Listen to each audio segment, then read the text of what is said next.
Hi, welcome to this brand new video of the Subaccount Mastery course. As we continue up in lead automation, we just come up to the you know heart of the system we tell, that is workflows and automations. How you can automate everything that is going in your system. That is, anyone who fills up the form, you want to send them an automated message and you want to keep the delay and the XYZ, whatever automations you want in your system, the core of the workflows, that is the lead automation and the workflows. Okay, so what is the core of that? So there are starting triggers and everything. So in this video we will just cover up uh, where these triggers are used, and I'll give you a thoroughly examples of all the triggers that can be used in your workflows and uh, for creating your workflows. Sorry, not only workflows. You can create different kinds of automations with all the different triggers, and you can get your automate business automated here. Okay, so while you just come up here and lead automation, you click here on workflows. So in this video we'll just cover up the you know what all triggers are there, and I'll just give you an overview of it. Okay, we are not going to make any workflow in this video. We will have more in detail video about the workflows and everything. In this video it's just the thorough explanation about all these triggers that are there. So once you click here on new workflow, click here on add new trigger. Okay, so this 9 options you get up here.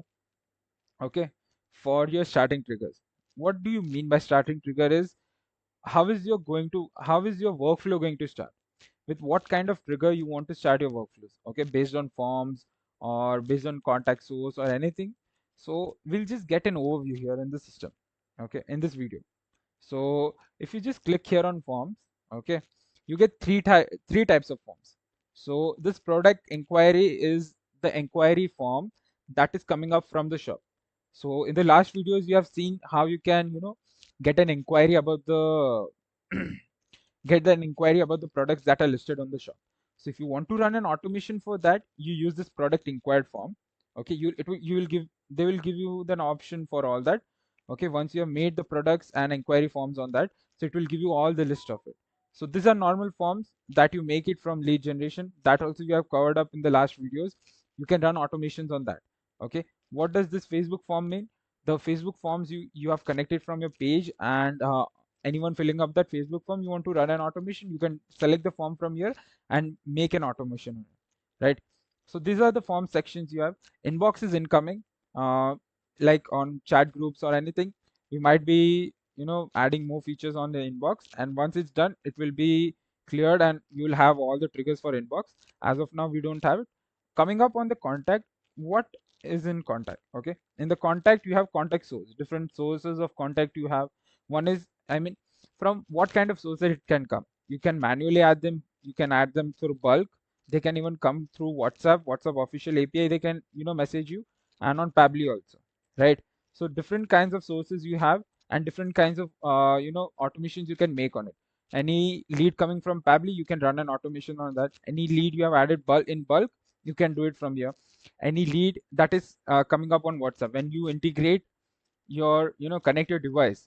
In the last video we have seen how you can connect your device. So any new lead or the message that has come on your phone, that will automatically sync here in the system, and you can run automation with WhatsApp on WhatsApp official API also, right? So this is how you can run automations on contact sources, right?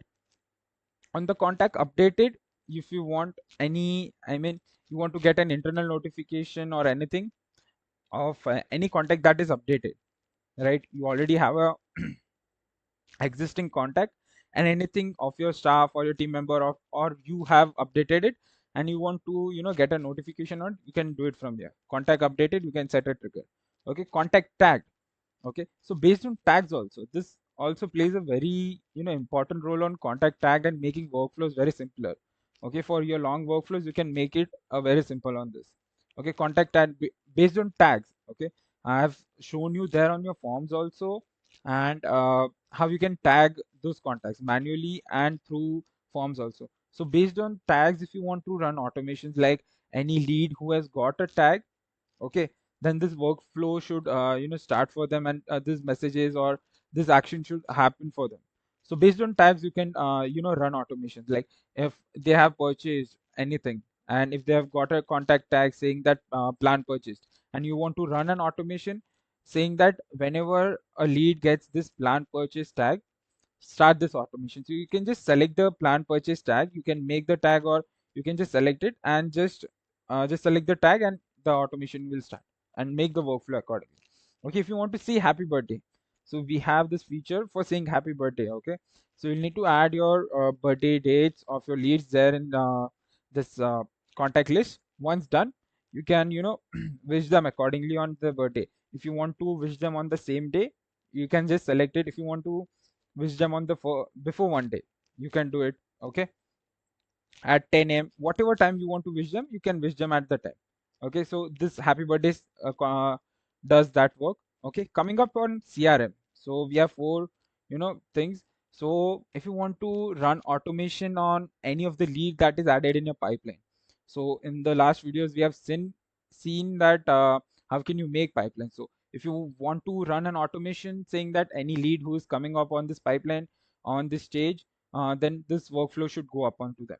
Okay, so any lead that is coming on this pipeline said VSL page, and if any lead has come up to my call booked stage, okay, then some workflow should run or some message should go to them. Or if any lead has come up to the not interested stage, then what message should go to them, or what action should happen for them. Or they have directly landed here on the lead section, so we can send them a welcome message also on that. So likewise you can do it for add to pipeline. Okay, state change. So any lead that is there, okay, so how does this state change work? So state change works only when that lead is already there, present in the pipeline, and you have changed that stage. Okay, if on the VSL page it is there in the lead section, okay, on the lead stage it is there, and you have moved them to call booked or interested. Okay, let's move them to interested stage. And if you have moved them to interested stage, then all the pricing plans links should go and they can choose, or maybe you can just list all your products there on shop and you will share them the shop link, and they can likewise you can send them automated messages on that staging. So if you just move that lead from lead to interested stage, an automated WhatsApp message should go to them with the shop link in that. Okay, so they can explore the products there and purchase it whatever they want to. So likewise you can use that automation workflow here on state change.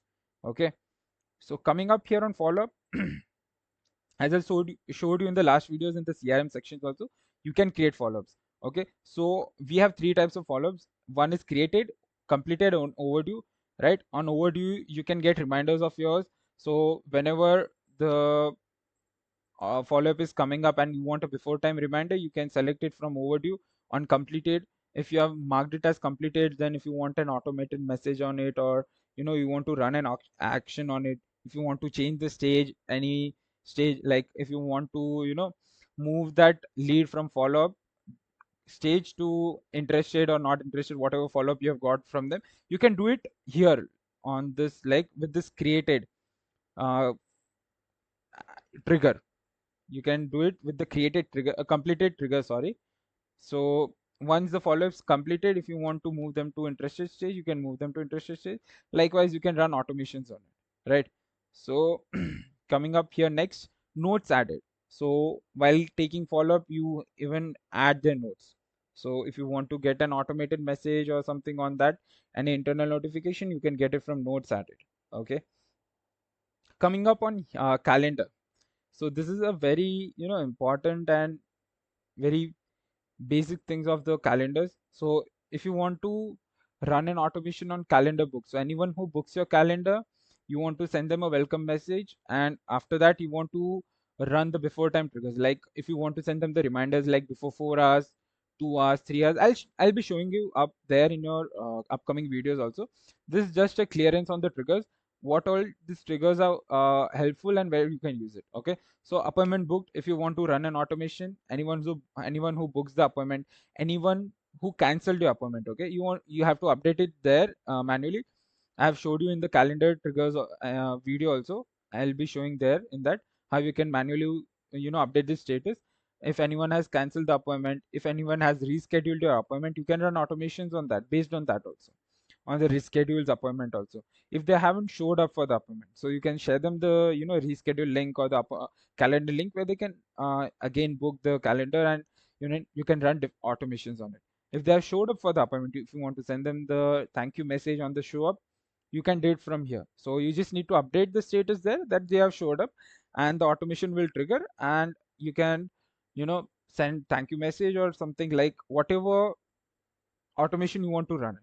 So if you want to update the stage also, that you can do it in the upcoming videos. I'll show you the actions also, what all actions are available on it. Okay, so in the finance, when you come up here in finance, so you have many triggers for the finance.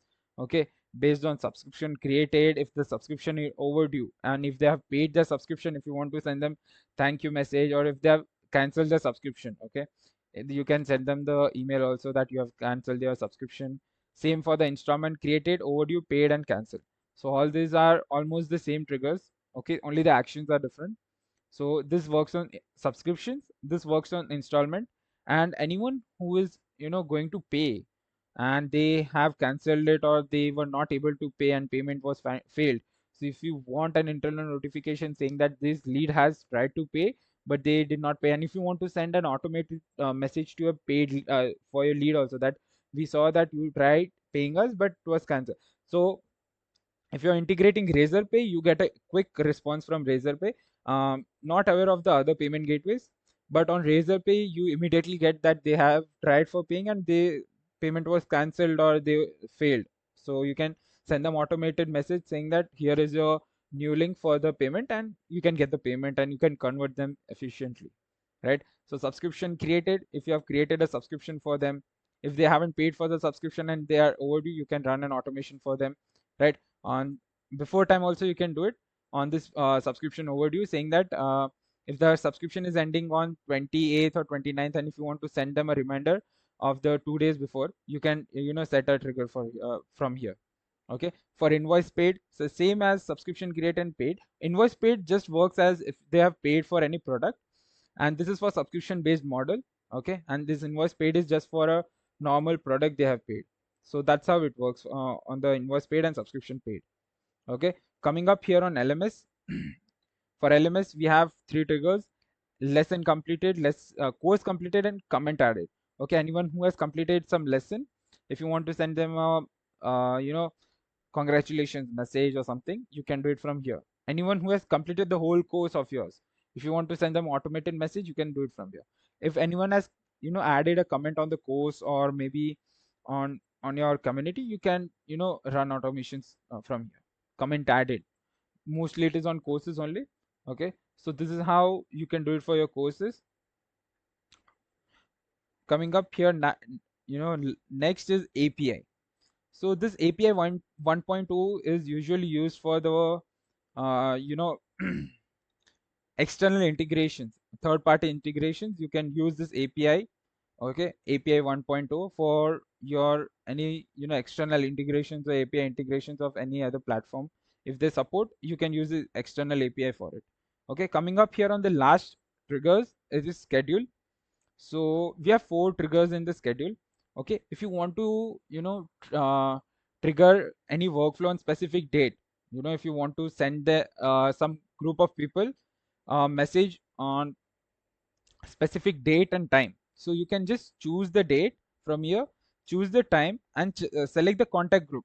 In your lead management, I had showed you up how can you create different contact groups. Okay, so you can make contact groups, select it, and those messages, whatever messages you have schedule it, it will go for the specific date at this time. So this is how specific date works. Okay, if you have anything weekly recurring, if you have weekly recurring webinar, you can update it from here. If you have every Monday and Friday, you can just select it at what time you have, and you can select the contact group. Okay, so just make sure that you don't get confused here on this weekly recurring and weekly recurring. We don't have a before time working on the triggers. So if you want, let's suppose your webinar is at 8, and if you want to send an automated message before 8 o'clock, like before 2 hours, that is at 6 o'clock, then if you set up before 2 hours, trigger it, the action, it won't work here. So you'll need to add an event start time there, or maybe if you have a weekly recurring or something like that, you can use this event date where the before time works for them. Okay, so coming, I'll also come up on this. So weekly recurring, if you have any task or anything coming up weekly every week, so you can select the days that are coming up, at what time you want to start this automation, and you can select the contact groups. Okay, so contact groups is mainly for this. So contact groups you can select, and it will every Monday and Friday, this workflow will trigger for them at this time for this whole contact group. Okay, coming up here, monthly recurring. If you have anything monthly recurring on 25th, every 25th or every 18th you have. Okay, so likewise you can select it. Okay, at same, the time remains, and contact group remains the same. At that time the workflow will trigger, and whatever automations you have kept, and it will just run automations for it. Coming up on event date, so here you can use the before time trigger, saying that you can just define your event. You have a event at 28th of 7th month 2025 at 8 p.m. 8 p.m. actually, the 8 p.m. only. Mm, this is 24 hours, I guess. Yeah, 8 p.m. that works. Yeah, this is actually 24 hours. Okay, so just keep in mind that this whole system works on 24 hours. So 8 p.m. is something around 6 plus 2, 8, 16, 17. No, no, no, no. It is at 4 is 4 o'clock, and plus 4. It is at 20. Yes. Okay, 20. And you can select the contact group. What is the sync existing contact in selected group mean? Means if you want to sync all the contacts that are there in the selected group, then you will need to select it. So if you disable this, the latest contacts that have come up in this contact group, only the message will go to them. All the before messages that you have made, all that will go to them. If you have synced the existing contact groups, so all the contacts there in the contact group, all the all the contacts will receive those messages that are kept, or the automations that you have kept. Okay, so this is how you can, we have different triggers, and based on these triggers you can automate the whole system of yours. Okay, so in upcoming videos I'll also show you commonly used workflow, and we have pre-built workflows also. I'll just give you an overview of it, so you have a complete understanding of the workflows. Okay, so that's all for this video. We have covered up our the starting triggers that we have in the system. So that's all for the video. Thank you.